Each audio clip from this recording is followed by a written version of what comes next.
just empower our people so they are able to produce enough, sell enough, reap enough, and buy iron sheets for themselves.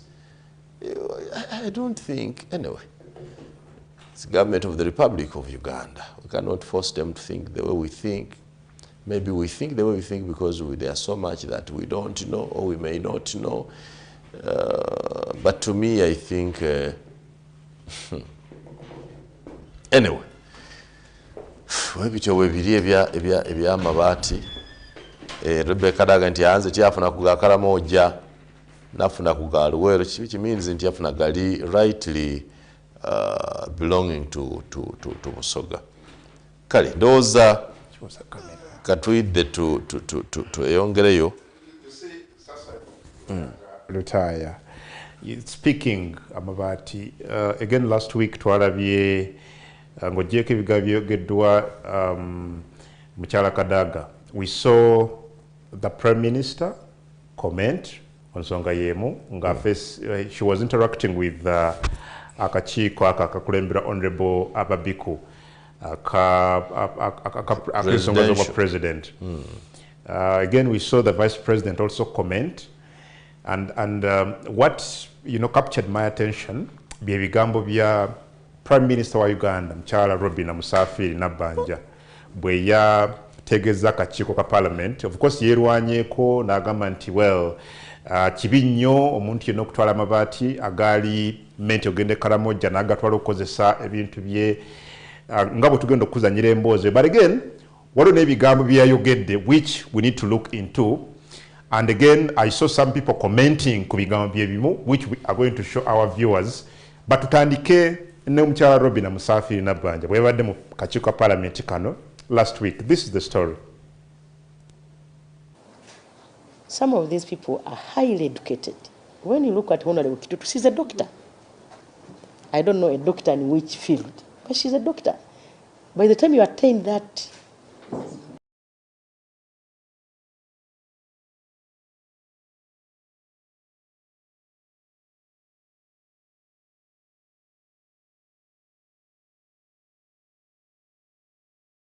this office has been donating iron sheets.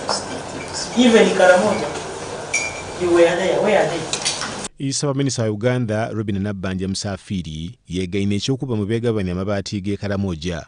Nabbanja okugula binaabaire yabonekeko mu kakiiko ka Paalamenti akavunaanyizibwa ku nsonga z'obwa pulezidenti akakulemberwa omubaka wa Ajuman Jessica Abikuku era nga kano kageebwa omulimu gw'okunoonyereza ku mabaati agaabulankanizibwa gano gaali gaakuweebwa abataki mu bitundu by'e Karamoja. because now I believe it was the responsibility of the CAL, the area members of Parliament, the LOC file, to sit and harmonize that list and make sure that those intended beneficiaries, the Karakunas, are beneficiaries. Nabbanja ategeeza akakiiko nti ye tafunanga ku mabaati ga Karamoja nga ge yafuna gaali galijja bunolo ng'era gava minisitule y'ebibamba n'ebigweti biraze kyakuba nti enkola ey'okugaba amabaati mu bitundu kwetooloola Iganga ebayirenga okuva mu mwaka gwa 2007 nga buti ye alizira musango. Because I am a member of Parliament like any other. I benefited, I got only 500 iron sheets for Kakumiro under our regular, and Kakumiro lies under Bunyoro.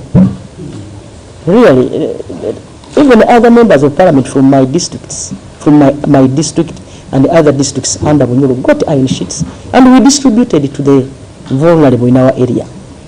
Bunyoro is still also under affirmative action, so the iron sheets did not come from Karamoja.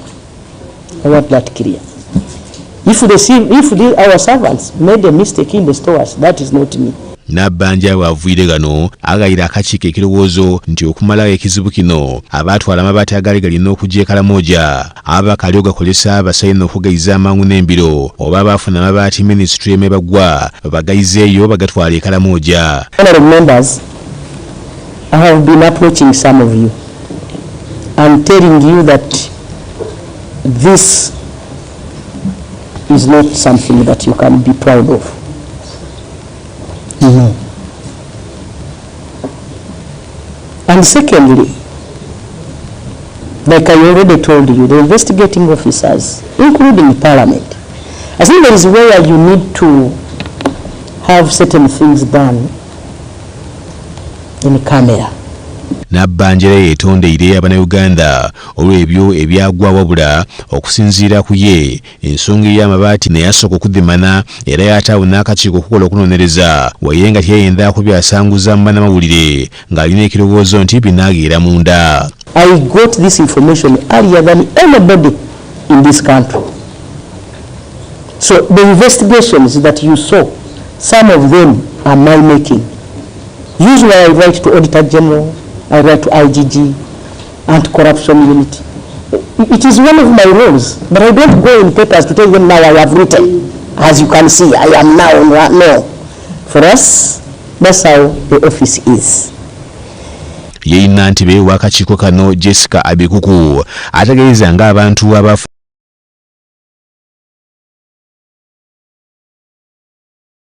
Robina Musafiri Nabbanja bwe yabadde mu kakiiko kano ebigambo obiwulidde. First of all, nga sinnaba kuwa bigambo biri bwe yabadde byenkwenti ebyasinza okunkwata omubabiro. From what she has just said, Saba Minister akugamba nti Bunyoro is still under affirmative action era nga bakoba Parliament bonna abava mu Bunyoro baba ku mabaati under affirmative action. One thing I find very interesting kwe kubeera nga atugambye yafuna amabaati ebikumi 500 pieces of iron sheets. I spoke to some of the members of Parliament from Bunyoro, specifically Honorable Barnabas Tinka Simire ava Buyaga West mu district ye Kagadi, which is of course under Bunyoro. Nangamba yafuna amabaati 10 era nantegeeza nti buli mbako wa Parliament ave Bunyoro yafuna 10. Saba Minister told the committee that she got 500 pieces of iron sheets. I don't know oba lwakuba Prime Minister oba nedda. But again, let's look at the words that have since caused a lot of discussion ku social media ku bigambo bye.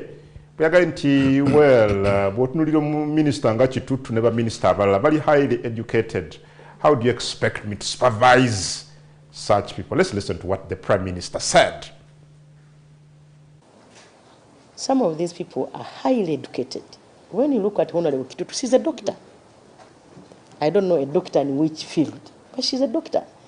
By the time you attain that status, you are highly educated.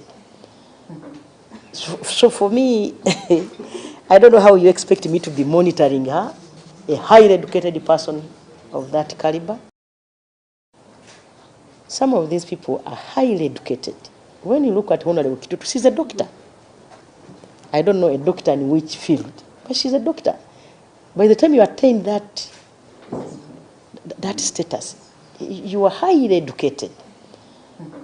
So for me, I don't know how you expect me to be monitoring her, a highly educated person of that caliber. Before I get back to Sir Simon Myanga Lutaya, our elder here and senior colleague, to pick his thoughts ku bigambo bya Prime Minister, I was interested. I wanted to know what people could perhaps say, or what people are saying ku bigambo bino. Nengenda ku Twitter, my personal handle, @AdamKongo. Nenteka ebigambo bya Saba Minister byenyini bino. And I've seen so many people comment, including Professor Bariamureba. I saw the Deputy Lord Mayor. We need to look at what they said. Ebigambo bya Prime Minister bye bino. Ngabo biwuliddawo, I put them on my Twitter handle. Some of these ministers are highly educated. When you look at Honorable Kitutu, she is highly educated. She is a PhD holder. I don't know a doctor. No. She is a doctor. I don't know a doctor in which field. But by the time you attain that status, you are highly educated. So I don't know how you expect me to monitor a highly educated person of her caliber. And now, what were people saying? Let's look at Professor Bariamureba. Then Kaguta Museveni should be... Bariamureba? Yes. Bariamureba told me lies, but anyway, professors don't lie. So, Professor Bariamureba told me lies. The public platform. But is a former presidential candidate? Told me lies on the public platform, and people kept asking me, has Bariamureba done this? yanimba agenda kumpa miliyoni y'essente nga capital okutandika okulima, and he wrote it on Twitter. Some of these things bring us problems. People think you eat with them. You mean he didn't give you that 1 million? He didn't. He said on 15th of February. When you were in for suspension? Yes, that time he said this one. They say, why did he write this? You know, some people think the things are real, so they think you have gotten. Professor William Leba, I am not happy. Okay, Professor, you've had the message. You promised and you didn't fulfill. How does my professor tell a lie? How will I explain that to my children? That a professor told me a lie. Okay, he commented kunsonga kubigawa bya Honorable Musafiri. Then President Yoweri Museveni should demote you to a ministerial position if you do not know the meaning. William Leba. Thank you, Professor William Leba. That's the best comment. But can I finish it before you celebrate? Because I know you have written to the president asking to be appointed prime minister. And I told you that the truth will set me free. The public is now increasingly getting to learn that I was not joking, I was serious. Read, you complete your message. Okay. Then President Yoweri Museveni should demote you to a ministerial position if you do not know the meaning of prime minister or the duties of the prime minister. No, but he's being he's being rude here. You read William Leba's tweet again. No, but he's being rude. Read William Leba's tweet. Read again. Read it. Read it. Then President Yoweri Museveni should demote you to a ministerial position if you do not know the meaning of prime minister and the duties of the prime minister. No, he has gone to the extreme. What is extreme? He's just being factual. William Leba is not an ordinary mind. He's an intellectual. He reasons like an intellectual. If you come and tell me what you're telling me today, imagine, you know, there's something wrong with this office of the Prime Minister. And I've said it. Somebody must listen one day. That the Prime Minister, who supervises Dr. Mary Goret Kitutu, does not know whether Kitutu, her junior minister, is a doctor, is a medical doctor. She knows he's a doctor, but she doesn't know which field. And that's what she means. So she does not know whether Kitutu is a PhD holder or a medical doctor. Or if she's a medical doctor, she does not know what particular specialty does Kitutu hold a PhD in. Or if he's a medical doctor, what particular illness? You understand? Or if he's a PhD holder, what field of study? The Prime Minister doesn't know. Who has worked with Kitutu for 2 years in the cabinet as her supervisor says, I know Kitutu is a doctor, but I don't know Sijui what. You understand? Look at these statements. What does that speak? What does this speak? That there is no, internally there is no cohesion. These people are not working together. These people are not working together. Even those supposed to supervise them are not supervising each other. What does this mean? That we cannot get good service with this kind of environment. It also means that the exposure of the iron sheet scandal we are seeing is an inside job. Tell me, how much time does it take a prime minister to Google and know, or to ask Kitutu that I, as your supervisor, would like to know your credentials, or to ask Parliament that vetted Kitutu to tell them what Kitutu is studied. He says, I know she's a doctor, but I don't know what. Doctor of what? Okay. Really? Okay, but again, really? let's look into what she said. Really, she went further and said, really? This person is highly educated. How do you expect... This is the people Museveni has chosen. Yes, how do you expect me to supervise a person who is educated to that extent? Is it about academic prowess at the Prime Minister's office or about competencies? You have a duty. Mr. Museveni himself does not hold a PhD, not even a master's. The president himself holds 1 bachelor's degree. You understand? He does not hold a PhD. But he's supervising all these PhD people. Maybe she was misinterpreted, because I've heard against the Prime Minister says, yes. How do we expect her to supervise a PhD holder? Yes, I've heard another school of thought. People are saying, you journalists, you seem to have or even failed to interpret what she meant. Can you play it again? You play it again and I see who can interpret it better. Let's have it again. Play it again. Let's have the Prime Minister speak again. Yes, let's know what she meant. Play it again, slowly again. This is terrible. This is horrible. This country is done. Let's have this country is gone, Bananki. Some of these people are highly educated. When you look at Honorable Kitutu, she's a doctor. I don't know a doctor in which field, but she's a doctor. By the time you attain that status, you are highly educated. So for me, I don't know how you expect me to be monitoring her, a highly educated person of that caliber.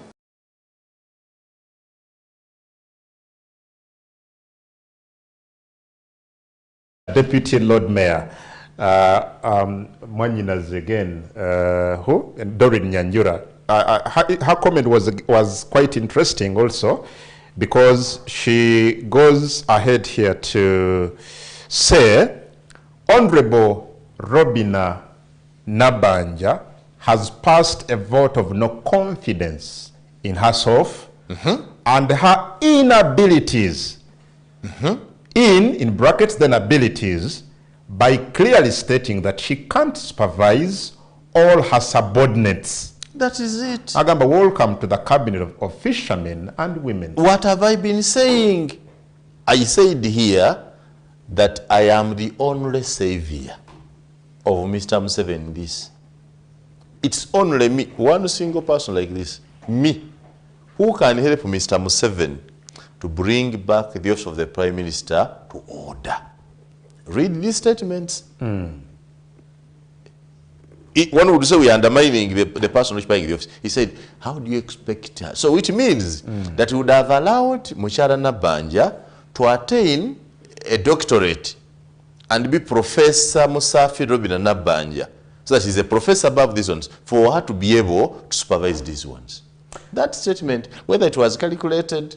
But let me ask a question. You've just said here, Sir Simon, the President Museveni had a degree. I think in political science or something like that. Yes, degree political science and I think economics. Museveni ana degree ne graduation book yet enalabika. Nebo tulia cabinet oba abantu bakulembera. He has run the country. Many of them are PhD holders. He has transformed the country. He has helped these PhD holders even to think. He debates them out. He goes to market and becomes a headache to them. He has challenged their works. This was too much from Nabanja. Taddamu okutunenya. Ekizibu mama Nabanja tekiri eno waffe ekizibu kiri wuwo. We are not the problem, Madam Prime Minister. The problem is you. Can you imagine? Now add up the three statements. Statements Soka is who knew that I. Who knew? Ani yamanya. Ani yamanya. Ani yali akisuubira. Eri wamala yayimba. Who knew? Ani yali akisuubira. Maybe that's because he's happy or excited about the appointment. Today you come and confirm. How do you? I don't have a degree in what. How do you expect me to supervise a highly educated person like that one? But it does not even know. You've not listened to what I said, Sir Simon. I am reading people saying Prime Minister Kyabadde ategeeza nti abamu ku bantu bano bayivu nnyo ekigenze wala to the extent nti abasuubira okukola ebyamagezi byokka okwekubiriza. I am a PhD holder. Nina okwekubiriza n'enkola ekituufu kyokka. Now there are two things. Do we debate what she said or what she implied? What are we debating? Because what you are explaining is what she implied, maybe. But what she said is, how do you expect me to monitor such a highly qualified person, highly educated person? Now, and now therefore, now that you cannot supervise these people who are highly educated, we agree with you that they're highly educated. You expect them to ordinarily know what to do, but they have not done it. So you even don't know how to supervise or monitor them. Now, therefore, I tender in my resignation. That's the complete statement. Now, therefore, honorable members, how do you expect me to monitor such highly educated people? So you agree it was a vote of no confidence in her? A highly qualified person like Dr. Kitutu.